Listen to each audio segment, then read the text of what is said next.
சிறந்த குடும்பத்தை நிர்வகிப்பதற்கு ஒவ்வொருவரும் அவரவருக்குரிய பொறுப்புகளைத்தான் செய்ய வேண்டும். ஒருவருடைய பொறுப்பை இன்னொருவர் கையில் எடுத்து இதன் காரணமாக உரிமை மீறல் செய்யக்கூடாது. ரசூலுல்லாஹி ஸல்லல்லாஹு அலைஹி வஸல்லம் ஒவ்வொருவருக்கும் பொறுப்புகளை குறிப்பிட்டு சொல்லியிருக்கிறார். அப்துல்லா இப்னு உமர் ரலியல்லாஹு அன்ஹு அறிவிக்கக்கூடிய இந்த ஹதீஸ் இமாம் புகாரி ரஹிமஹுல்லாஹ் 7138வது ஹதீஸாக பதிவு செய்கிறாங்க. அலா, நன்கு தெரிந்து கொள்ளுங்கள், குல்லுக்கும் ராஇன் வ குல்லுக்கும் மஸ்ஊலுன் அன் ரஇயத்திஹி, உங்கள் ஒவ்வொருவரும் நிர்வாகிகள், பொறுப்புதாரிகள். உங்கள் பொறுப்புகளை பற்றி நீங்கள் விசாரணை செய்யப்படுவீர்கள். மஸ்ஊலுன் அன் ரஇயத்திஹி, தன் பொறுப்பை பற்றி விசாரணை செய்யப்படுவார். ரா என்று சொன்னா மேய்க்கிறவர்னு அர்த்தம். மேய்ப்பன். ஆடுகள் இருக்குது, ஒரு இடையன் அதை மேய்க்கிறார். அவர் என்ன செய்வார்? அந்த ஆடுகளை பாதுகாப்பார். அதற்கு எங்கே நீர் இருக்குமோ அங்கே ஓட்டி கொண்டு போவார், அது நீர் குடிக்கும். எங்கே இலைத்தலைகள் இருக்குமோ அந்த இலைத்தலைகள் உள்ள இடங்கள்ல அந்த ஆடுகளை மந்தையை ஓட்டி கொண்டு போய் அங்கே பறித்து போடுவார். எந்த ஒரு சிங்கமோ புலியோ ஓனாயோ அந்த ஆடுகளை அடிச்சிடக்கூடாதுங்கிறதுக்காக மிகவும் எச்சரிக்கையாக கண்காணிப்பார். இதெல்லாம் ஒரு ஆடு மேய்ப்பாளன் செய்யணும். அந்த ஆடு மேய்ப்பாளன்கிற அந்த வார்த்தையை ரசூல் ஸல்லல்லாஹு அலைஹி வஸல்லம் பொறுப்புதாரி என்கிற ஒருவருக்கு சொல்றாங்க. அப்படின்னா என்ன? ஒரு பொறுப்புதாரி ஒரு ஆடு மேய்க்கிறவனை கூட கண்காணிக்கக்கூடியவனா இருக்கு. ஒரு பொறுப்புதாரி ஆடு மேய்க்கிறவன் போல அக்கறை உள்ளவனாக இருக்கணும். ஏன்னா ஆடுகளுக்கு இலை தலையை பறிச்சு போடுறான், அவன் அக்கறை இருக்குது, அவன் அதை காப்பாற்றுறான், காப்பாற்றக்கூடியவனாக இருக்கணும். ஒரு பொறுப்புதாரி தன் ஆட்டிற்கு எந்த அபாயம் வந்துடக்கூடாதுங்கிறதுல எச்சரிக்கையா இருப்பான், எந்த ஓனாயம் அடிச்சிடக்கூடாதுங்க. ஆகவே அதுல எச்சரிக்கை உள்ளவனாக இருக்க வேண்டும். ஆக இப்படிப்பட்ட ஒரு பொறுப்பு ஒவ்வொருவருக்கும் இருக்கு அப்படிங்கிறாங்க ரசூலுல்லாஹி ஸல்லல்லாஹு அலைஹி வஸல்லம். சொன்னது மட்டும் இல்லை, எச்சரிக்கையும் செய்யறாங்க. அவங்க ரசூலுல்லாஹ் எச்சரிக்கை செய்யறாங்க நமக்கு. என்னன்னா, இதை பத்தி உங்களுக்கு விசாரணை இருக்கு அப்படிங்கிறாங்க. அப்படின்னா என்ன? நம்முடைய பொறுப்புகள் விஷயத்தில் அல்லாஹ்ட்ட நாளைக்கு பதில் சொல்லணும். ஒரு கணவர் அல்லாஹ்ட்ட பதில் சொல்லணும், ஒரு மனைவி அல்லாஹ்ட்ட பதில் சொல்லணும், பிள்ளைகளும் பதில் சொல்லணும். அவங்களுடைய பொறுப்புகள் அவங்க நிறைவேற்றினாங்களா? எல்லாரும் பதில் சொல்ல வேண்டும். அப்படின்னா குடும்ப வாழ்க்கை என்பது அல்லாஹ்வோட விசாரணைக்குரிய விவகாரம். யாரும் இங்க என்ன யாரும் கேட்கற கால இல்லைங்கன்னு ஒருத்தர் இங்க சொல்லலாம். அல்லாஹ் ஒருத்தர் இருக்கான், அவன் கேட்பான். ஒரு மனைவி நினைக்கலாம், என்னை கேட்க என் புருஷன் எனக்கு எல்லா சுதந்திரம் கொடுத்துருக்கான், எதையும் என்னை கேட்க மாட்டான், நான் நினைச்சதுதான் வாழ்க்கை இங்க. ஆனா அல்லாஹ் கேட்பான், நீ என்ன செய்துட்டு இருக்க, என்ன செய்த? அந்த கணவன்கிட்ட கேட்பான், நீ ஏன் உன் மனைவி அப்படி கண்டுகொள்ளாமல் இருந்த? என்ன வேணா அவள் எப்படி வேணா வாழட்டா, அவள் கேட்டது வாங்கி கொடு, அவளுக்கு நினைச்சது வாங்கி கொடு. அதில் அல்லாஹ் மார்க்கத்தை அனுமதிச்சிருந்தானா அனுமதிக்காதான்லாம் நீ பார்த்தியா? அல்லாஹ் கேட்பான். ஒரு தாய் தந்தை, என் பிள்ளைங்க மேலே எனக்கு ரொம்ப நம்பிக்கைங்க, அதனால அவங்கள பற்றி கவலைப்பட மாட்டாங்க, எப்படி வேணா அவங்க கரெக்டாக தான் இருப்பாங்கன்னு நான் நினைக்கிறேன். ஆனால் எந்த கண்காணிப்புமே இல்லாமல் பிள்ளைகள் விஷயத்தில் அவங்களுடைய தவறை கூட அலட்சியமா, அதெல்லாம் இந்த வயசுக்கு அப்படி இப்படி இருக்கத்தான் செய்வாங்க, அதெல்லாம் கண்டுகொள்ளக்கூடாது. ஆனால் அது தப்பான ஒரு விஷயமா, மார்க்க தடுத்த ஒரு விஷயமா, ஒரு ஹராமான விஷயமா இருந்தும் கூட அதெல்லாம் அப்படித்தான் இருப்பாங்க அப்படின்னு அலட்சியப்படுத்துறது. அப்படி அலட்சியப்படுத்திய தாய் தந்தை நாளைக்கு அல்லாஹ்வோட பதில் சொல்லணும். ரசூலுல்லாஹி ஸல்லல்லாஹு அலைஹி வஸல்லம் இந்த விஷயத்தை சொல்லும் பொழுது ஒவ்வொருவருக்குள்ள பொறுப்பையும் தனியா ஒரு 4 வகையான மனிதர்களுக்கு அவருடைய பொறுப்பை குறிப்பிட்டு சொன்னாங்க. ரசூலுல்லாஹ் சொல்றாங்க, ஃபல் இமாமுல் லதி அலன் நாஸி ராஇன் வ ஹுவ மஸ்ஊலுன் அன் ரஇயத்திஹி. ஒரு ஆட்சி தலைவர், ஒரு ஆட்சியாளர், அவர் தன்னுடைய மக்கள் மீது பொறுப்புதாரி. அவர் அந்த மக்களை குறித்து அவர் விசாரணை செய்யப்படுவார். அப்போ ஆட்சியாளராக இருக்காரு, மக்களை எப்படி வேணாலும் நடத்தலாமா அவரு, அல்லது ஹராமானபடி வாழலாமா அவரு, அல்லது மக்கள் ஹராம செய்யும் போது அதை கண்டுகொள்ளாமல் இருக்கலாமா? அல்லாட்ட அவர் பதில் சொல்லணும். அல்லாட்ட அவர் பதில். இந்த கேள்வி அவருக்கு இருக்கு, ஏன்னா அவருக்குள்ள பொறுப்பு அதுதானே. அந்த பொறுப்பை அவர் நிறைவேற்றுறாங்கிற கேள்வி இந்த மக்கள் கேட்கிறாங்களோ இல்லையோ, அல்லாஹ் அவர்கிட்ட கேட்பான். சொல்ல இந்த மக்கள் அவருக்கு கட்டுப்படுவதுதான் இவங்களுடைய வேலை. ஆனா ஹராமுக்கு கட்டுப்படக்கூடாது, ஹராமான விஷயத்துல கட்டுப்படக்கூடாது. அவர் ஹராமான ஒன்றை ஏவினார்னா அது செய்யக்கூடாது, ஏன்னா அல்லாஹ்வுக்கு மாறு செய்யறதுல வருது. ஆனா ஆட்சியாளர் கீழ்ப்படிந்தா இவர் இருக்கணும். விசாரணை என்னன்னா இந்த மக்களுடைய பொறுப்பு இல்லை, அது அல்லாஹ்விடம் இருக்கிற பொறுப்பு. அல்லாஹ் விசாரிப்பாங்கிறாங்க ரசூலுல்லாஹி ஸல்லல்லாஹு அலைஹி வஸல்லம். உன் வேலை இல்லை இது, அல்லாஹ் விசாரிப்பான். நீ அதை பத்தி பேசாத. ரெண்டாவது, சரி மக்களுக்கு என்ன பொறுப்பு இருக்கு, இதே ரசூலுல்லாஹ் அடுத்து சொல்றாங்க. அடுத்த வார்த்தை ரசூலுல்லாஹ், வர்ரஜுலு ராஇ, ஒரு மனிதன், ஒரு குடும்ப தலைவர், அவனும் ஒரு பொறுப்புதாரி. அலா அஹ்லி பைத்திஹி, அவன் தன்னுடைய குடும்பத்தார் விஷயத்தில் பொறுப்புதாரி. அப்ப குடும்பம் என்றா அவருடைய மனைவி, அவருடைய பிள்ளைகள் வருவாங்க. அவங்க விஷயத்துல இவன் பொறுப்புதாரி. இவன் விசாரிக்கப்படுவது எதுல தெரியுமா? தன்னுடைய குடும்பத்தை பத்தி அல்லாஹ்வோட நாளைக்கு விசாரிக்கப்படுவான். ரசூலுல்லாஹி ஸல்லல்லாஹு அலைஹி வஸல்லம் இதை சொல்லிட்டு சொல்றாங்க, வஹுவ மஸ்ஊலுன் அன் ரஇயத்திஹி, அவன் தன்னுடைய பொறுப்பை குறித்து விசாரணை செய்யப்படுவாங்கறாங்க. அப்போ ஒவ்வொரு தனிநபருக்கும், ஒரு குடும்ப தலைவருக்கு அவரோட விசாரணைங்கிறது அவருடைய குடும்பத்தை பத்தி தான் விசாரணை இருக்கும். அப்போ யாரால் தப்பிக்க முடியுமா? ஒரு கணவர் தப்பிக்க முடியுமா? ஒரு தந்தை தப்பிக்க முடியுமா? தப்பிக்க முடியாது. அல்லாஹ் நம்மை பாதுகாக்கணும். அந்த நாளில் அல்லாஹ் நமக்கான விசாரணை லேசாக்கணும். அல்லாஹ் நம்மை மன்னிக்கணும். நம்முடைய குறைபாடுகள் எவ்வளவோ இருக்கும் நம்முடைய குடும்பத்தில் விஷயத்தில், அல்லாஹ் நம்மை மன்னிக்கணும். ஆனா நம்ம அலட்சியமா அல்லாஹ் என்னை மன்னிச்சிரும் எப்படி வேணாலும் இருந்துட முடியுமா? அப்படி அல்ல. இந்த பொறுப்புங்கிறது அதனுடைய அறிவோடு நிறைவேற்றப்பட வேண்டியது. அந்த அறிவுங்கிறது மார்க்க அறிவு. அப்போ மார்க்க அறிவை ஒரு குடும்ப தலைவர், ஒரு தந்தையாக தான் எப்படி நடக்க வேண்டும், ஒரு கணவராக தான் எப்படி நடக்க வேண்டும்ங்கிற அறிவோடு அவர் நடக்கணும். எப்படி வேணா நடப்பேன் அப்படின்னு ஒருத்தர் இருந்தாருன்னா அவனுக்கு அறிவே இல்லைன்னு அர்த்தம். அவன் ஒரு முட்டாள், நாளைக்கு அல்லாஹ்ட்ட போய் மாட்டிக்குவாங்க. அவன் இங்கே புத்தியோடு மார்க்க அறிவோடு நடக்கணும். அப்போ தன் பொறுப்பை பற்றி அறிவை கற்றுக்கொள்ளணும். தனக்கு என்னென்ன பொறுப்பு இருக்குது அப்படின்னு அறிந்து கொள்ளணும். ஒரு குடும்ப தலைவர் தன் மனைவியை வழி நடத்தணும், தர்பியா செய்யணும், நன்மையை ஏவணும், தீமையை தடுக்கணும், அவனுடைய ஈமானை பலப்படுத்தணும், தொழுகையின் பக்கம் ஏவணும், அல்லாஹ்வுக்கு செய்ய வேண்டிய கடமைகளை நினைவூட்டணும், பிள்ளைகளுக்கு செய்ய வேண்டிய கடமையை நினைவூட்டணும், பிள்ளைகளுக்கும் இவர் அறிவுரைகள் சொல்லணும், வழிகாட்டணும். இதெல்லாம் ஒரு குடும்பத்தில் ஒரு கடமையா இல்லையா?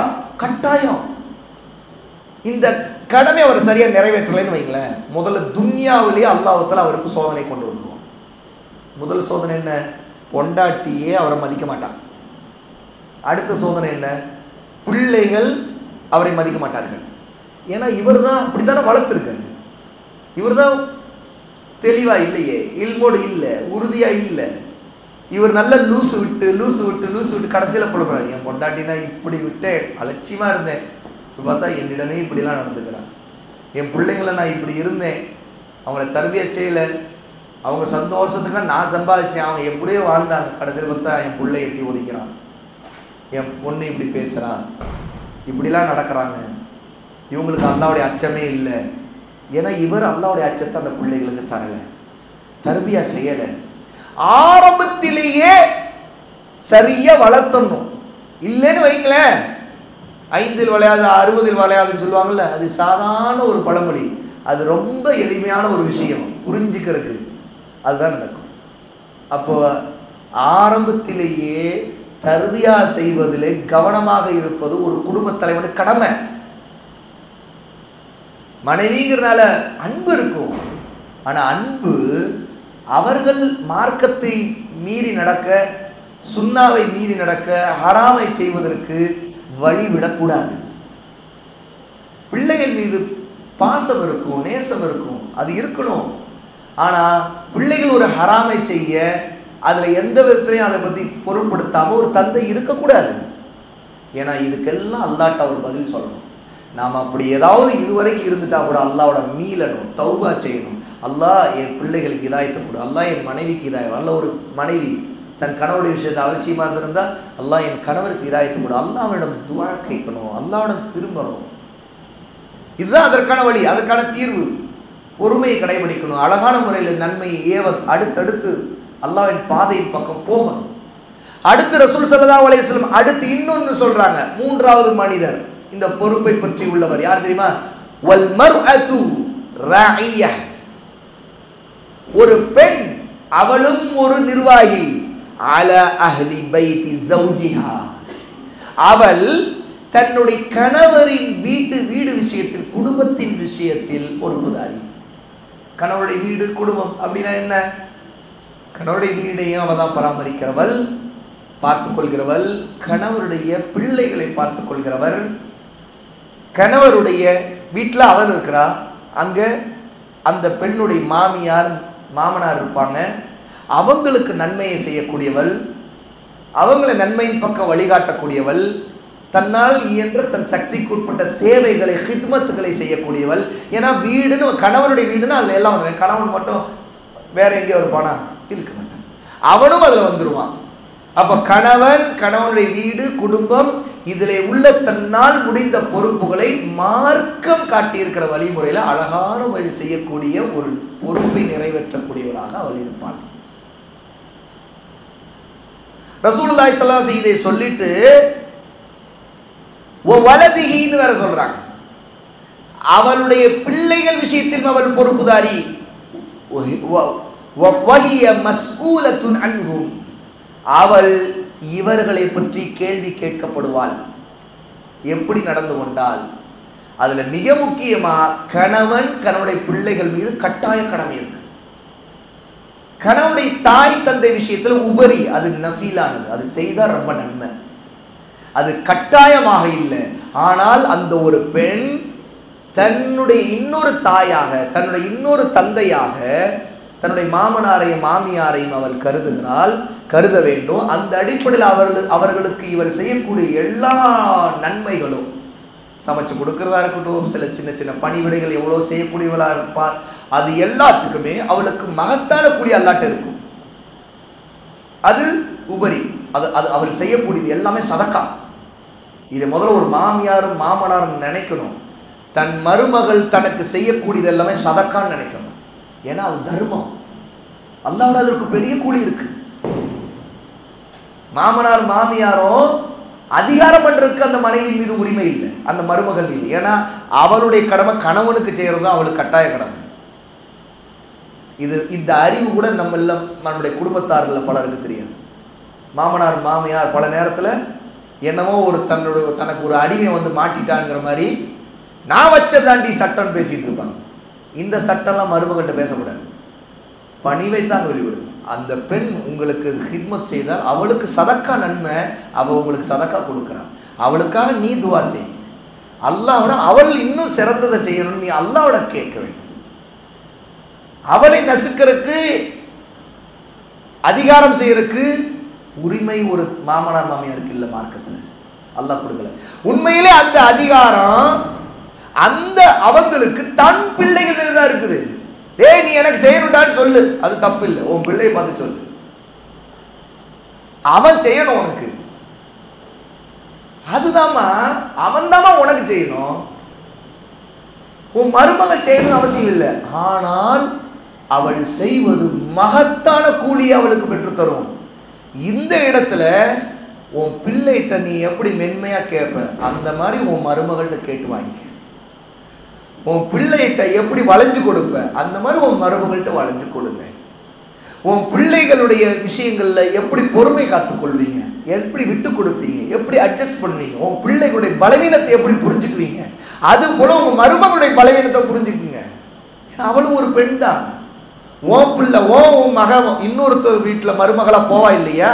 அப்போ நீ நடக்கிற மாதிரி உன்னுடைய சம்பந்தி நடந்தானா, உன் முன்னாடியும் உன் பிள்ளைய அப்படி பேசினான்னா உனக்கு பிடிக்குமா? சந்தோஷப்படுவியா? அப்படியே அதை பார்த்துட்டு நல்லா அவளை பேசுங்க அப்படின்னு சொல்லிட்டா வருவேன். கொஞ்சம் பிள்ளைய கொஞ்சம் அப்படி இப்படி இருப்பா பார்த்துக்குங்க அப்படின்னு சொல்லுவியா இல்லையா?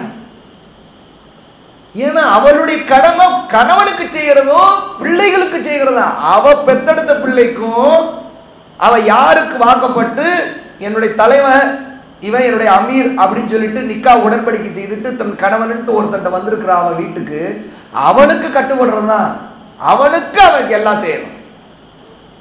ஆனா அந்த கணவன் கூட அவளை சக்திக்கு மீறி அவளை அதிகாரம் பண்ணி அவளை நசுக்கிறதுக்கு அல்லாஹ் அனுமதி தரல. அழகான முறையில் நல்ல விதத்தில் நடந்துக்கள் தான் அல்லாஹ்வுடைய ரசூல் சொன்னாங்க. பெண்களின் விஷயத்தில் உங்களுக்கு உபதேசம் செய்கிறேன், அவர்கள் நல்ல விதத்தில் நடந்து கொள்ளுங்கள் அல்லாஹ்வுடைய நபி சொன்னாங்க. ஹஜ்ஜத்துல் விதா தன்னுடைய இறுதி குத்பாவுல கூட, இறுதி ஹஜ்ஜின் உரையில கூட ரசூல் ஸல்லல்லாஹு அலைஹி வஸல்லம் எச்சரிக்கை செய்தது இது.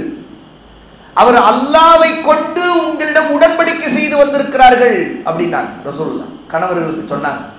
ஆகவே அவங்க அல்லாஹ்வுக்காக உங்களிடம் வந்திருக்கிறாங்க, உங்களிடம் உடன்படிக்கை செய்து வந்திருக்கிறாங்க. அவர்கள் உங்களிடம் ஒரு சிறைவாசி போல இருக்கிறார்கள் சொன்னாங்க. ரசூலுல்லாஹ் சொல்றாங்க, ஒரு பெண் ஒரு மனைவி எப்படி வரலாம் புகுந்த வீட்டுக்கு? உங்கள்கிட்ட வந்துட்டா கணவன்கிற உனக்கு கட்டுப்படணுங்கிற ஒரு சிறைவாசம் உனக்கு வந்துருது, அவளுக்கு வந்துருது. அவளுக்கு இருந்த முன்னாடி இந்த சுதந்திரம்லாம் இப்போ இல்லை பல விதத்தில். அவள் நீ சொன்னால் கேட்கணுங்கிற நிலையில் இருக்கிறவன். ஆகவே அவள்கிட்ட அழகான முறையில் அவளுடைய பலவீனம் தெரிஞ்சு நடந்து கொள். அவள் படைக்கப்பட்டிருப்பது ஒரு விலா எலும்பு, அதிலிருந்து படைக்கப்பட்டிருக்கிறார். ஆகவே அவளை நிமிர்த்த நினைக்காதே, ஒழித்து விடுவாய் நான் ரசூலுல்லாஹ். அப்படின்னா என்ன அர்த்தம்? அவளுடைய சில குறைபாடுகளை நீ பெரிதுபடுத்தாம பொருந்தி கொண்டு போ. எல்லாத்துலயும் பர்ஃபெக்ட் இருந்தாகணும் அப்படின்னு நினைச்சா அது சாத்தியமே இல்லை. ஒரு பெண் படைக்கப்பட்ட அந்த அம்சத்திற்கு, அந்த இயல்புக்கு எதிரானது. என்ன? அது வளைஞ்ச எலும்பு. லைட்டா நீ அவளை கொஞ்சம் பண்ணலாம், கொஞ்சம் முயற்சி பண்ணலாம். ஆனா எல்லாத்துலயும் பெர்ஃபெக்ஷனை கொண்டு வரணும்னு சொல்லிட்டு நீ இதை செய்யாத அதை செய்யாத மொத்தத்தையும் நீ செய்த அடி அப்படின்னா அப்ப உன்னோட வாழவே முடியாது. நீ எந்த பெண்ணோட நீ வாழ முடியாது, எந்த பெண்ணும் உன்னோட வாழ முடியாது. ஏன்னா எல்லா பெண்ணும் படைக்கப்பட்டது விலா எலும்புல தான். குறைபாடு இருக்கும். நீ எல்லாத்தையுமே பெருசுபடுத்தக்கூடாது. நீ சரி செய்ய பார்க்கலாம், அது தப்பு இல்லை. ஏன் விலா எலும்பு கொஞ்சம் நிமிர்த்தவும் முடியும் இல்லையா? அது ஒரு ஃபிளெக்சிபிலிட்டி அதில் இருக்குது இல்லையா? விலா எலும்புங்கிறது ஒரு ஃபிளெக்சிபிலிட்டி. அவன் இந்த ஃபிளெக்சிபிலிட்டிக்கு ஏற்றவா நீ நடத்தணும். அப்படின்னா என்ன? அப்படி எடுக்க கொஞ்சம் அப்படி ஒரு வளையும் அப்படிதான், அதுக்கு தகுந்த லைட்டாக நீ பண்ணலாம். ஆனால் ஒட்டுமொத்தமாக நீ நேராகவே இருந்தாலும் நினைக்கூடாது. இதில் இன்னொரு கருத்து இருக்குது. தன் கணவன் இப்படி உன்னை விலா எலும்பை போல அப்படி நிமிர்த்தற்க லைட்டாக ட்ரை பண்ணுவான், அதுக்கெல்லாம் நீ ஒத்துழைன்னு அர்த்தம். மனைவி என்ன செய்யணும்? ஒத்துழைக்கணும். கணவன் சொன்னால் கேட்கணும். ரசூலுல்லாஹ் விலா எலும்பு தான் சொல்லியிருக்காங்க, நான் எப்பவுமே இப்படிதான் இருப்பேன் அப்படின்னு நீ நடக்கூடாது. அதுவும் தப்பு. அப்படி இருந்தா அவன் வெறுப்பை சம்பாதிப்பான். அவன்கிட்ட நீ அப்படி வாக்குவாதம் பண்ணேன்னா நீ வெறுப்பை சம்பாதிப்பான். நிச்சயமா அவன் விரும்ப மாட்டான். ஒரு பெண் அப்படிலாம் பேசுறது எந்த ஆம்பளையும் விரும்ப மாட்டான். அப்படியே அவனுடைய பலவீனத்துக்கான வாய் முடியிருந்தா கூட, என்ன முசீபத் தலையில வந்து விடுச்சு, அல்லாஹ் நாட்டம் என் தலையில எனக்கு அல்லாஹ் நாடிட்டான் அப்படின்னு தான் அவன் நினைப்பான் மனசுல.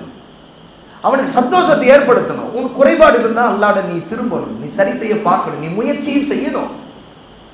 ஆக ஒரு கணவராக இருக்கக்கூடியவருக்கு கூட ரசூலுல்லாஹி ஸல்லல்லாஹு அலைஹி வஸல்லம் விலா எலும்பு நீ நினைச்ச மாதிரி முழுக்க நீ நிமிர்த்த நினைக்காத, உடைச்சிருவ, அதான் தலாக், அதுதான் நீ விவாகம் செய்வது அப்படின்னு சொல்றாங்கன்னா, ஒரு மாமனாரும் மாமியாரும் கூட தன்னுடைய இன்னொரு மகளாகத்தான் அந்த பெண்ணை நினைக்கணும். மருமகள் என்பவள் என்ன? இன்னொரு மகள். அதற்கு முன் வரை அவள் வந்து ஒரு மகரம் அல்லாத பெண்ணா இருந்திருப்பா. ஆனா உன்னுடைய மகனுக்கு திருமணம் முடித்ததுனால இப்போ அவள் ஒரு மகரமானவளை போல இருக்கிறாள். நீ அவளுக்கு மகரமானவளை போல முன்னாடி இருக்கிற, அவ முன்னாடி அவ முன்னாடி நிற்கிறாள். அப்படின்னா ஒரு மகளுடைய இடத்துல அவள் வந்திருக்கிறா. உன் மகள்கிட்ட நீ என்னென்ன சில விஷயங்கள்ல அவருடைய இயல்புகளை பார்த்து, அவருடைய குணாதிசயங்களை பார்த்து அட்ஜஸ்ட் பண்ணி, சில விஷயங்கள்ல எப்படி மென்மையா உன் மகள்கிட்ட சில விஷயங்களை பேச, சில நேரத்தில் எப்படி கோபமா பேசணும். அதுக்காக ஒரு மருமகள் என் மாமியார் கோபமா பேசிட்டா அவ எப்படி என்கிட்ட பேசலாம்னு நினைக்கூடாது. உங்க அம்மா கோபமா பேச நீ பொறுத்துக்க மாட்டியா? பொறுத்துக்க. ஏன்னா உன்னுடைய மாமியார் இன்னொரு அம்மா, உன்னுடைய மாமனார் இன்னொரு உங்க அத்தா. அப்போ அவங்களுடைய வயசு, அவங்களுடைய பலவீனம், அவங்களுக்கு இருக்க சில குணாதிசயங்கள் அவங்கள்ட்ட இருக்கதான் செய்யும். பொருட்படுத்தாம பொறுத்து கொண்டு போ, ஒரு பிரச்சனை இல்லை, சந்தோஷமா இருக்கலாம். நீ அவங்க சொன்னது அவங்க கோபப்பட்டவள காத்துல போயிட்டே இருக்கும். நீ உன்னால் முடிஞ்ச நன்மை அவர்களுக்கு செய். நீ அதுக்காக டென்ஷன் ஆகாத. இது எல்லாமே குடும்ப வாழ்க்கைக்குள் இருக்கிற மகத்தான இந்த பொறுப்பின் அம்சங்கள். சகோதர சகோதரிகளே, ரசூலுல்லாஹி ஸல்லல்லாஹு அலைஹி வஸல்லம் இந்த ஹதீஸின் மூலமாக பொறுப்புகளை சொல்லும் பொழுது ஒரு பெண்ணுக்கு சொல்கிற பொறுப்பு அவளுடைய கணவரின் குடும்பத்திற்கும் பிள்ளைக்கும் தான் சொல்றாங்க, வீடுன்னு தான் சொல்றாங்க. அது வீடுனா அவனுடைய வீடு தான். அதுல கூடுதலா இருக்கிறவங்க, கட்டாய கடமையில இல்லாதவங்க, ஹித்மத் பணிவிடைக்காக இருக்கக்கூடியவங்கன்னா கூடுதலா இருக்கிறவங்க யாரு? அந்த கணவனுடைய தாய் தந்தை. அப்போ ஒரு பெண் எவ்வளவுக்கு எவ்வளவு தன் மாமனாருக்கு மாமியாருக்கு நன்மையை செய்கிறாளோ மாஷா அல்லாஹ் அவளுக்கு அல்லாஹ்வோட மிகப்பெரிய சதக்காவின் கூலி கிடைச்சிடும். அதுல எந்த சந்தேகமே இல்லை. அதைத்தான் ஆதரவு வைக்கணும். அது அல்லாஹ்வுக்காக செய்யணும். அதுல அவங்களுடைய குறைபாடுகள், அவங்கள்ட்ட இருக்கிற சில தவறுகள் அதையெல்லாம் பெரிதுபடுத்தாம புறக்கணிச்சுட்டு நாம அல்லாஹ்வுக்காக வாழணும். அது அல்லாஹ்வோட கூலி கிடைக்கும். எதுவுமே நஷ்டம் இல்லை, எதுவும் வீணாக ஆகாது, எது வீணா போகாது. அப்படிங்கிற புத்திசாலித்தனம் ஒரு மனைவிக்கு இருக்க வேண்டும். இது பொறுப்பை பற்றி உள்ள விசாரணையில் அந்த பெண் நாளைக்கு மறுமையில சொர்க்கம் போவதற்கு காரணமாயிடும். ரசூலுல்லாஹ் நான்காவதாக இந்த ஹதீஸ்ல குறிப்பிடுறாங்க, வஅப்துர் ரஜுலி ராஇன் அலா மாலி சய்யிதிஹி வஹுவ மஸ்ஊலுன் அன்ஹு. ஒரு அடிமை அல்லது ஒரு தொழிலாளி அவன் தன்னுடைய எஜமானனுடைய செல்வம் உடைமைகள் விஷயத்தில் பொறுப்புதாரி. அவன் அது விஷயத்தில் விசாரிக்கப்படுவான். அப்படின்னா என்ன? இவன் வேலை செய்யறவன, அவனுக்கு ஒரு பாஸ் இருப்பான். அந்த பாஸுடைய கடை அல்லது நிறுவனம் அதில் இவன் ஒரு பொறுப்புக்கு வந்திருக்கான். அந்த பொறுப்பு விஷயத்தை அவங்க விசாரிக்கணும். இவன் தில்லுமுள்ளு பண்ணக்கூடாது, அதில் எது திருடக்கூடாது, கணக்கை ஒழுங்காக காட்டணும், எது ஏமாற்றக்கூடாது, பொய் சொல்லக்கூடாது. ஏதாவது இவன் செய்தானா நாளைக்கு அல்லாஹ் விசாரிப்பான். நீ எதுக்கு வேலை செய்கிற இடத்துல ஏமாத்தின, ஏன் இந்த பித்தலாட்டம் பண்ண, ஏன் அவன்கிட்ட இது பண்ண, அப்படி அல்லாஹ் கேட்பான். இதுக்கும் விசாரணை. அப்போ மனிதர்களுடைய 4 விதமான பொறுப்புகளை ரசூலுல்லாஹ் சொல்றாங்க. ஒன்று, ஒரு தேசத்தை ஆட்சி செய்கிற ஆட்சியாளர். இன்னொருவர் ஒரு குடும்பத்தை ஆட்சி செய்கிற ஒரு கணவர். இன்னொருவர் அந்த குடும்பத்தில் மிகப்பெரிய பங்கு வகிக்கக்கூடிய ஒரு பெண், ஒரு குடும்ப தலைவி, ஒரு மனைவி. 4வது, சம்பாதிக்கிற இடத்துல ஒருத்தன் செய்யக்கூடிய தன்னுடைய எஜமானனுக்கு முன்னாடி இருக்கக்கூடிய ஒருவன். இந்த 4 பேருடைய பொறுப்பை ரசூலுல்லாஹ் சொல்லிட்டு திரும்ப சொல்றாங்க, அலா குல்லுக்கும் ராயின் வ குல்லுக்கும் மஸ்ஊலுன் அன் ரஅயத்திஹி. நன்கு தெரிந்து கொள்ளுங்கள், உங்களில் ஒவ்வொருவரும் பொறுப்பாளர்கள், உங்கள் பொறுப்புகளை பற்றி நிச்சயம் நீங்கள் விசாரிக்கப்படுவீர்கள் அப்படின்னு ரசூலுல்லாஹ் திரும்பவும் ஆரம்பத்தில் சொன்ன அதே வார்த்தைகளை திரும்ப சொல்லி இந்த ஹதீஸை முடிக்கிறாங்க. அப்ப இன்னைக்கு நம்முடைய பிரச்சனைகள்ல முக்கியமான காரணம் என்ன தெரியுமா? நம்முடைய உரிமைகளையும் கடமைகளையும் நாம் புரிந்து கொள்ளாமல் இருக்கோம். சிலர் அவங்களுக்கு கடமையான ஒன்றை செய்ய மாட்டாங்க. சிலர் மற்றவனுடைய உரிமையில தாங்க மூக்க நுழைப்பாங்க. ஒரு கணவர் தன்னுடைய கடமையை செய்யணும், ஒரு மனைவி தன் கடமையை செய்யணும். ஒரு மனைவி கணவனுடைய உரிமைக்குள்ள தலையிடக்கூடாது. இன்னைக்கு நிறைய பிரச்சனைகள் அது ஒரு காரணம். அவன் சம்பந்தப்பட்ட விஷயத்துல, உனக்கு அவனுக்குள்ள சம்பந்தப்பட்ட விஷயத்துல நீ கேட்கலாம், உன் உரிமை இருந்தால் தான் கேட்கணும். மற்ற விஷயத்துல கணவனுடைய எல்லா விஷயத்திலையும் தலையிடக்கூடாது. அவன் எவ்வளோ சம்பாதிச்சான், யாருக்கு என்ன கொடுத்தான், இதுல உன் கடமையே இல்லை. இதை கேட்கறதுக்கு ஒரு மனைவிக்கு ரைட்ஸே இல்லை, தெரியுமா சகோதரர்களே?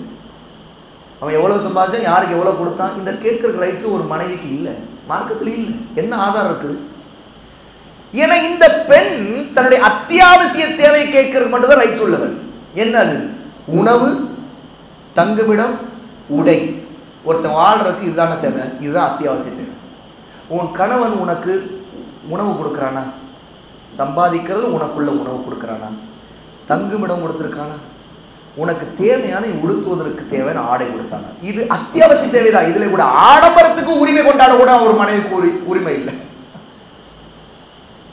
என்ன ஆடம்பரத்துக்கு? எனக்கு இந்த ட்ரெஸ்லாம் வேணா, எனக்கு அவ்வளோ காஸ்ட்லி ட்ரெஸ் தான் வேணும் ஒரு மனைவி கேட்குற உரிமை இருக்கனா? இல்லை மார்க்கத்தில். அவனா உன் மேல பிரியத்தில் எடுத்து கொடுத்தானா அது வேற, அது உன் மேல இருக்கிற பிரியம். அவன்கிட்ட பணம் இருக்குது, பிரியத்தில் எடுத்து கொடுக்குறான். ஆனா ஒரு கஞ்சனா இருந்தான்னா அந்த கஞ்சனா இருக்கக்கூடிய கணவன்கிட்ட நீ எவ்வளவு கேட்கலாம் அப்படின்னா உன் அடிப்படை தேவைக்கு மட்டும் தான் கேட்கணும். ஹிந்த் பின்த் உத்பா, அபு சுஃபியான் ரலியல்லாஹு அன்ஹுடைய மனைவி, ரசூலுல்லாஹ் மக்கா வெற்றி கொண்ட நேரத்தில் அவங்களும் முஸ்லீம் ஆயிட்டாங்க. ஹிந்த் ஹம்சாவை கொன்றவர். ஹம்சாவுடைய ரலியல்லாஹு அன்ஹுடைய ஈரல் கொலை எடுத்து கடிச்சு துப்பினவர். எப்ப? உஹது போர்ல. அவ்வளவு மோசமான காபிரா இருந்த பெண் அவங்க. இஸ்லாமை தழுவிட்டாங்க. மக்கா வெற்றியின் போது ரசூலுல்லாஹ் வந்து சொன்னாங்க, யா ரசூலுல்லாஹ், அபு சுஃபியான் கஞ்சனா இருக்கிறார், நான் என்ன செய்ய?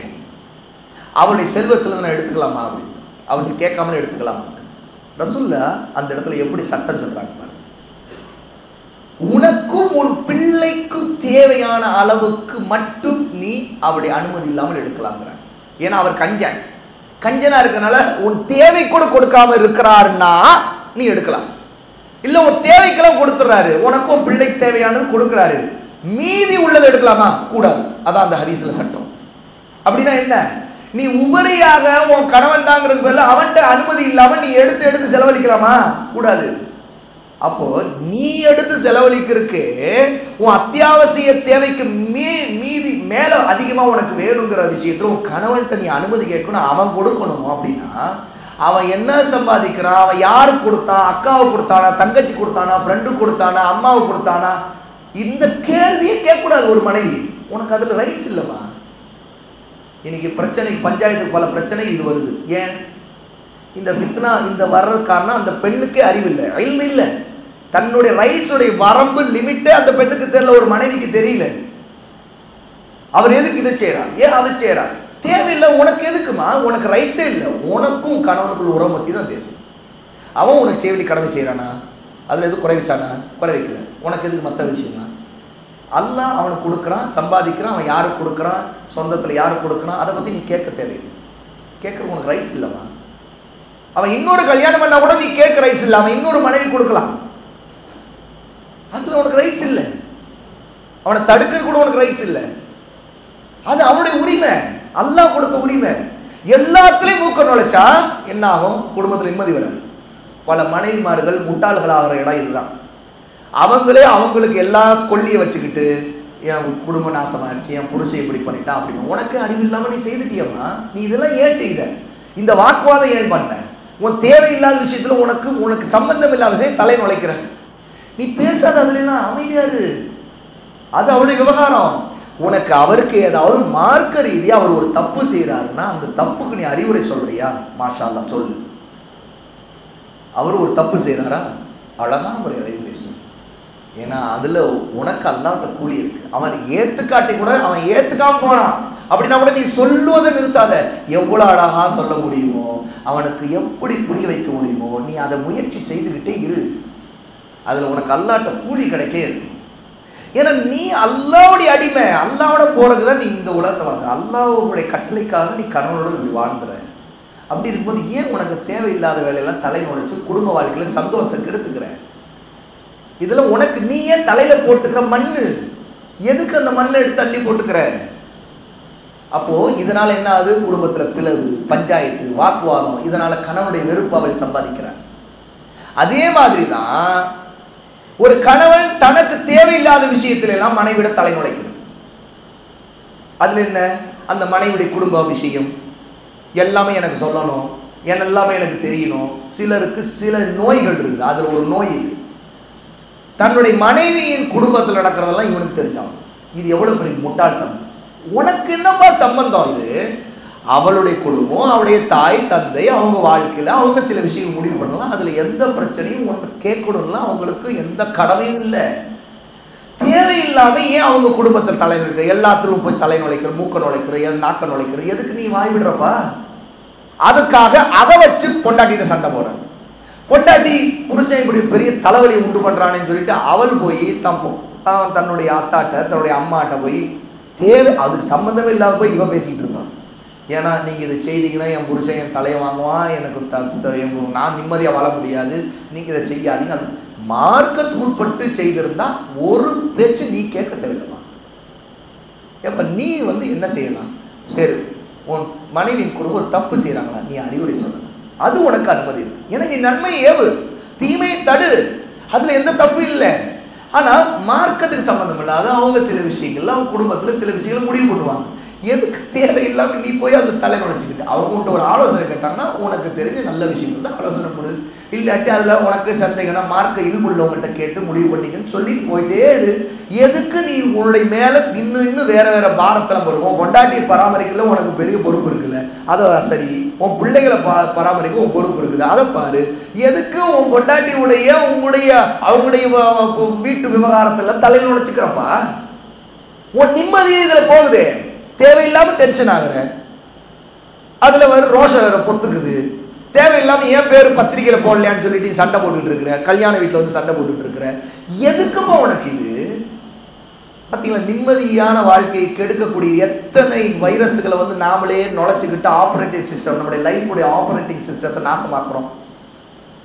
ஏன்னா இல்மு இல்லை, வரம்பு தாண்டி போறது, லிமிட்டை தாண்டி போகிறது, தன்னுடைய கடமை இல்லாத விஷயத்தில் போய் தலையை நுழைச்சிக்கிட்டு தானா நான் செய்கிறேன்னு போய் நிற்கிறது, தனக்கு உரிமை இல்லாத விஷயத்தில் வாயை திறந்து விட்டு ஒருத்தவங்களுடைய குடும்பத்தில் ஒரு சொத்து பங்கிடுனா இவர் தேவையில்லாம வாய் திறப்பார். எதுக்கு? அது தேவையில்லை. உன்னை பற்றி தான் உன்னிடம் அல்லாஹ் கேட்க போறான். நீ செய்ய வேண்டிய கடமை பற்றி நாளைக்கு பதில் சொல்றதுக்கு தயாரா இருந்தது. அவங்களுடைய விஷயத்தை அவங்க அல்லாட்ட பதில் சொல்லுவாங்க. நீ தேவையில்லைப்பா. இந்த இது எதுக்கு வாழ்க்கையை போட்டு நாசமாக்கி இவ்வளோ குழப்பத்தை வீட்டுக்குள்ள கொண்டு வந்துக்கிற? நீயும் நிம்மதியா இருக்கிறது இல்லை, டென்ஷன் ஆகி ரத்த கொதிப்பு வந்துருச்சு. ஏன்? உடம்பு கெட்டு போச்சு, நிம்மதி இல்லை. அவங்கள அல்லாஹ் சுதந்திரமா படைச்சிருக்கிறான், அவங்கவுங்கள அல்லாஹ் விசாரிக்க போறான், அவங்கவுங்கள விட்டுடு. இன்னும் சிலர் ஆட்சியாளர் விஷயத்துல அல்லாஹ்விட அவர் தான் கேட்கப்பட போகிறவர். இவர் எல்லாம் ஆட்சியாளரை பத்தி இவருக்கு விசாரணை செய்துட்டு இருப்பார், இங்க அரசியல் பண்ணிட்டு இருப்பார். முஸ்லீம் ஆட்சியாளர் சர்வசாதாரண விமர்சனம் பண்ணிக்கிட்டு குறை பேசிக்கிட்டு ஊர் உலகத்துல உசுப்பிக்கிட்டு மக்களை தூண்டி விட்டு இருக்கிற எவ்வளோ சைத்தா வேலை செய்யறவங்க இன்னைக்கு இருக்கிறாங்களே, அவங்களுக்கு அது கடமையா? இது அல்லாஹ் சொல்லியிருக்கானா? ஆட்சியாளர் செய்தது அல்லாஹ் விசாரிப்பான், உன்னை விசாரிக்க போறதில்லை. உன்னை விசாரிக்க உன் குடும்பத்தை பத்தி, உன் வீட்டை பத்தி, உன் பிள்ளைய பத்தி, உன் மனைவி பத்தி விசாரிப்பான் ரசூலுல்லாஹ் சொல்றாங்க. உனக்கு எதுக்கு இந்த வேலை? இன்னைக்கு இதுதான் பிரச்சனை. இதனால குடும்ப வேலையெல்லாம் பார்க்கறது இல்லை, குடும்ப பொறுப்புல ஒழுங்கு இல்லை, பிள்ளைய ஒழுங்கா கவனிக்கல, ஊர் உலகத்துக்கு இவர் பார்க்க, ஊர்ல சம்பந்தமே இல்லை, இவனுக்கு அந்த ஆட்சியாளருக்கு சம்பந்தமே இருக்காது. ஆனா இவர் வந்து ஆட்சியாளருக்கு இங்க இருந்து சவால் விட்டுக்கிட்டு இருப்பார். எதுக்குப்பா இது தேவை? இதனால ஏதாவது நீ மாற்றத்தை கொண்டு வர முடியுமா? அவன் ராணுவத்தோடு இருக்கிறான், நீ என்ன பண்ணுவ? நீ உன் குடும்பத்தை கட்டி காக்கிறதே உனக்கு கஷ்டமா இருக்குது. காலையில உன் குடும்பத்துக்குள்ள சுபுகு தொலை வைக்கிறது உனக்கு கஷ்டமா இருக்கு, பிள்ளைகளை எழுப்பி விடுறதே கஷ்டமா இருக்குது. எதுக்குப்பா உனக்கு இந்த வேலை? இதுதான் என்னன்னா, இது ஒழுங்கு இல்லாத ஒரு குண்டக்க மண்டக்க வாழ்றன்னு இருக்குது இல்லையா? எப்ப பார்த்தாலும் முட்டிக்கிறது எதுலையாவது போய். இந்த மாதிரி ஒரு நோய் இன்னைக்கு சாதாரணமா பரப்பப்பட்டுக்கிட்டே இருக்கு. எல்லாத்துலயும் உனக்கு பொறுப்பு இருக்கிறது, நியாயம் பேசு, நீதி பேசு, குரல் கொடு அப்படி தூண்டி தூண்டி விட்டு முக்கியமா எதெல்லாம் செய்யணுமோ அதெல்லாம் ஒருத்த விட்டுறான். அவன் தொழிலை பார்க்கறது இல்லை, அவன் குடும்பத்தை பார்க்கறது இல்லை, கடமைகளை பார்க்கறது இல்லை, அவனுடைய இபாதத்தை பார்க்கறது இல்லை, அவன் ஒது செய்யறது ஒழுங்கா ஒது செய்யறதை பத்தி அவனுக்கே தெரியாது. ஆனா அவர் பேசுவார், உலக அரசியல் பேசுவாரு, இன்டர்நேஷனல் அரசியல் பேசுவாரு, எல்லாம் பேசுவாரு, எல்லா முசீபத்தையும் செய்துட்டு இருப்பார். இதுதான் நம்மை ஷைத்தான் ஏமாத்தி வழி எடுக்கிற இடம். நம்ம பொறுப்புகள்ல இருந்து நம்மை அப்படியே கண்ணை மறைச்சிட்டு அதில் நம்ம பாவி ஆக்கிட்டு பொறுப்பே இல்லாத விஷயங்கள் எல்லாம் தலையில மூக்குல நாக்குல எல்லாத்தையும் மண்டையில போட்டுக்கிட்டு உள்ளத்துல போட்டுக்கிட்டு குறைஞ்சிக்கிட்டே அதுல இருக்கிறது. இதுதான் பெரிய முட்டாள்தனமான வாழ்க்கை, வழிகேடுன்னு வாழ்க்கை. நாளைக்கு எங்க போறது? அப்புறம் அல்லாஹ் நாளைக்கு கேட்பாங்கன்னு ரசூலுல்லாஹ் சொல்றாங்க. அல்லாஹ் கேட்பான்னு ரசூலுல்லாஹ் சொல்றாங்களே இல்ல? வமஸ்ஊலுன் அன் ரஅயதிஹி, அவர் தன்னுடைய பொறுப்பை குறித்து விசாரணை செய்யப்படுவார். பொறுப்பை குறித்தான விசாரணை, ஓ பொறுப்புன்னா என்னன்னு பார்க்கணுமா இல்லையாங்கிறதான இங்க ரசூலுல்லாஹ் நம்மை பார்த்து சொல்றாங்க. அப்போ மனைவிங்கிற நீ உன் பொறுப்பை பார்த்து பாருன்னு நமக்கு சொல்றாங்க, கணவன் நீ உன் பொறுப்பை பாருன்னு ரசூலுல்லாஹ் சொல்றாங்க, நீ ஆட்சியாளனும் உன் பொறுப்பு விஷயத்துல நீ பாருன்னு ரசூலுல்லாஹ் அந்த ஆட்சியாளனுக்கு சொல்றாங்க. உனக்கு எதுக்குப்பா வேலை? நீ ஒரு வேலை செய்யக்கூடிய தொழிலாளனா ஒரு பாஸ் விஷயத்துல நாளைக்கு அல்லாட்ட உன்கிட்ட கேள்வி இருக்கும். ஆனால் ஒழுங்காரு, தில்லு முள்ளு பண்ணாத, ஏமாத்தாத. உன் பாஸ் கண்ணு முன்னாடி இருந்த ஒரு மாதிரி நடக்கிற, அவன் இல்லாதப்ப அவனுக்கு பித்தலாட்டம் பண்ண மோசடி பண்ற வேலை நீ செய்யக்கூடாதுன்னு சொல்றாங்க. இதுதானே பார்க்கணும், இதுல தானே கவனமா இருக்கணும். இனி குடும்ப வாழ்க்கை சீராகாமல் இருக்கிறதுக்கு, நாசமா இருக்கு. இந்த அடிப்படையான பிரச்சனை ஒரு பெரிய பிரச்சனை. தேவையில்லாத விஷயங்கள்ல கணவனுடைய விஷயத்துல மனைவி அந்த அதிகாரத்தை எடுக்கிறது, மனைவியுடைய விஷயத்துல கணவன் தேவையில்லாத அதிகாரம் எடுக்கிறது, சம்பந்தம் இல்லாததுக்கெல்லாம் வாயை திறக்கிறது, மனைவியுடைய தோழிகள் ஒவ்வொருத்தரும் விஷயத்தையும் மனைவியுடைய தோழிகளை பற்றி விசாரிக்கிறது. அவங்க எப்படி இருப்பாங்க, இந்த கேள்வி உனக்கு தேவையா? ரசூலுல்லாஹ் என்ன சொன்னாங்க, ஒரு பெண்ணுக்கு எந்த பெண்ணும் தன் கணவரிடம் தன் தோழி சகோதரியை பற்றி வர்ணிக்க வேண்டாம், அவ எப்படி இருப்பான்னு நீ கேட்கலாமா? கேட்கக்கூடாது. அந்த கேள்வி உனக்கு தேவையில்லை. அவளுடைய தோழி எப்படி இருப்பா, அவளுக்கு எது பிடிக்கும், அவள் ஒல்லியா குண்டா, இது உனக்கு தேவையில்லையே. இது ஃபித்னா, இதுதான் குழப்பம், வீட்டுக்குள்ள குழப்பத்தை கொண்டு வரும். எல்லாத்துக்கும் கணவனுடைய மொபைல் நான் எப்பவுமே நோட் பண்ணிடுவேன், என்ன மெசேஜ் வருது, யாருக்கு மெசேஜ். இந்த வேலை உன் வேலை இல்லைம்மா. அவளுக்கு அவனுடைய அனுமதி இல்லாமல் நீ எடுக்கக்கூடாது. அதே மாதிரி தான் சில நேரங்களில் மனைவி ஒரு நிர்வாகி கீழே இருக்கிறவங்க தான் கணவர்ங்கிற அதிகாரியிடம் ஓப்பனாக இருக்கணும். அதுல அந்த பெண்ணுக்கு அதுல சில கடமை இருக்குது. அதுலேயே அமானிதங்கள் பாதுகாக்கப்படுற விஷயம் இருந்துச்சுன்னா அந்த மனைவி தன் இன்னொரு பெண்ணுடைய அமானிதமான மறைவான விஷயங்களை பாதுகாக்கணும். என் புருஷன் எனக்கு அரசன் எல்லாத்தையும் நான் சொல்லிடுவேன். சில பெண்கள் ஓட்டவாய்கள் இருக்காங்கல்ல, அவங்கள்ட்ட ஏதாவது சொல்லிட்டா புருஷனுக்கு போயிடும். ஏன்னா அந்த மாதிரி ஒரு ஓட்டவாய், ஏன்னா புருஷனை அப்படி நம்புறான், அதனால எல்லாமே சொல்லிடுவான். இப்படி ஒரு மனைவி, இது தேவையில்லாதது, இது ஃபித்னா. அதே மாதிரி சில ஆண்கள் இருக்காங்க, என் பொண்டாட்டிட்ட எல்லாம் சொல்லிடுவேங்க, அவளுக்கு தெரியாது எதுவுமே இல்லைங்க அப்படிம்பாங்க. எதுக்குப்பா அவளுக்கு, எதுக்கு எல்லாமே தெரியணும், எதுக்கு அவளுக்கு தெரியணும்? என்ன இல்பா, என்ன உனக்கு வகையா வருது, நீ உடனே அவளுக்கு ஓதி கொடுக்க, ஓதி காட்ட, இது தேவையில்லை. அவளுக்கு தெரிய வேண்டிய விஷயம் தெரிஞ்சா போதும். அவளுடைய கடமை இபாதத்துகள், உனக்கும் அவளுக்குள்ள உறவுல முக்கியமான விஷயங்கள், சில விஷயங்கள் உனக்கு ரகசியமா இருக்கணும். உன்னுடைய தொழில் சம்பந்தமா இருக்கலாம், அல்ல உன்னுடைய நண்பர்கள் சம்பந்தமானதாக இருக்கலாம், அல்லது உன்னுடைய குடும்பத்தார் சம்பந்தமா இருக்கலாம், அல்லது உன்னுடைய அம்மாவை பற்றி இருக்கலாம், உன் அத்தாவை பற்றி இருக்கலாம். எல்லாமே தேவையில்லை அவளுக்கு. இதெல்லாம் அறிந்து வாழ்வதுதான் சகோதர சகோதரிகளே குடும்ப வாழ்க்கை. அவரவர் அவருடைய லிமிட்ல இருக்கணும். அவங்கவுங்க அவங்க பொறுப்பு பார்க்கணும், அவங்கவுங்க அவங்க கடமையை தான் செய்யணும், அவங்கவுங்க அவங்க உரிமையை மட்டும் தான் கேட்கணும், மற்றதுல எல்லாம் வாயை தரப்படும். இனி எல்லா நாசகார பிரச்சனைகள், குடும்பங்கள் சிதைவதற்கு முக்கியமான காரணம் இந்த வரம்புகள் எல்லாம் உடைச்சு மனம் போன போக்கில் வாழ்ற வாழ்க்கை. அல்லாஹ் நம்ம அனைவரையும் மன்னிக்க வேண்டும், பாதுகாக்க வேண்டும், ஃபித்னாக்கள் இருந்து பாதுகாக்க வேண்டும். அல்லாஹ்வுக்கு நாம் அஞ்ச வேண்டும். ஒவ்வொரு கணவரும் அல்லாஹ்வுக்கு அஞ்ச வேண்டும், ஒவ்வொரு மனைவியும் அல்லாஹ்வுக்கு அஞ்ச வேண்டும். தன்னுடைய கடமையை மட்டும் செய்யணும், அதற்கான அறிவை வளர்த்து கொள்ள வேண்டும், இல்மை வளர்த்து கொள்ள வேண்டும். மார்க்கத்துக்கு முரணான காரியங்களில் ஈடுபடக்கூடாது, மார்க்கம் தடுத்ததை செய்யக்கூடாது. ஒவ்வொரு தந்தையும், ஒவ்வொரு தாயும், ஒவ்வொரு மாமனாரும், ஒவ்வொரு மாமியாரும், ஒவ்வொரு நாத்தனாரும் அவங்க வேலையை தான் பார்க்கணும். அவங்களுடைய கடமை தான் புறம் பேசுறது, கோல் மூட்டுறது, தேவையில்லாத பேச்சுக்கள், அரட்டைகள், தேவையில்லாத வீணான விஷயங்கள், பொய், இது எதையும் செய்யாம விலகி இருக்கணும். இல்லை என்றால் அல்லாஹ் இந்த உலகத்திலே நமக்கு பலவிதமான சோதனைகளை, தண்டனைகளை கொடுத்து விடுவான். ஆகவே அல்லாஹ் நம்ம அனைவரை மன்னிப்பானாக, நம்முடைய காரியங்களை அல்லாஹ் லேசாக்குவானாக. அல்லாஹ்வுக்கு அஞ்சி நடப்போமாக, ஒவ்வொரு நேரத்திலும் அல்லாஹ்வுடைய பாதையிலே இருப்போமாக, நபியின் பாதையை பற்றி பிடிப்போமாக, அதற்காக இல்மை தேடிக்கொள்வோமாக. தவறாமல் மார்க்கத்தை படிப்பதற்கு மஸ்ஜிதுக்கு வாருங்கள், தொழுகைக்கு ஜமாத் தொழுகைக்கு தவறாமல் வாருங்கள் சகோதர சகோதரிகள். குறிப்பாக ஆண்களுக்கு கட்டாய கடமை, சுபுவுக்கு தவறாமல் வாருங்கள். எத்தனையோ மஸ்ஜிதுகளில் சுபுவுக்கு வர்றதே இல்லை, இஷாவுக்கு இருக்கிறவங்க சுபுவுக்கு இருக்கிறது இல்லை. இது பல ஊர்களுக்கு நம்ம போகும்போது நல்லா பார்க்குறோம். எவ்வளோ பலவீனமான வாழ்க்கை, எவ்வளோ மோசமான வாழ்க்கை, எவ்வளோ அல்லாஹ்வுக்கு முன்னாடி வெட்கப்பட வேண்டிய வாழ்க்கையை நினைத்து பார்த்தீர்களா? அல்லாஹ்வுடைய மஸ்ஜிதை அங்கே அவனுக்கு முன்பு சஜ்தா செய்வதற்கு கூட நம்ம வீட்டை விட்டு வெளியே வரல, நம்ம தூங்கிட்டு தான் இருப்போம் அப்படின்னா, நாளைக்கு அல்லாஹ்வோட போய் எப்படி நிற்க போகிறோம்? இங்கே நிற்கலைன்னா அங்கே எப்படி நிற்போம்னு நினச்சி பார்க்கணும் சகோதரர். அல்லாஹ் நம் அனைவரை மன்னிப்பானாக, அல்லாஹ் நம்முடைய காரியங்களை சீராக்குவானாக. வ ஆகிரு தஅவானா அனில் ஹம்துலில்லாஹி ரப்பில் ஆலமீன்.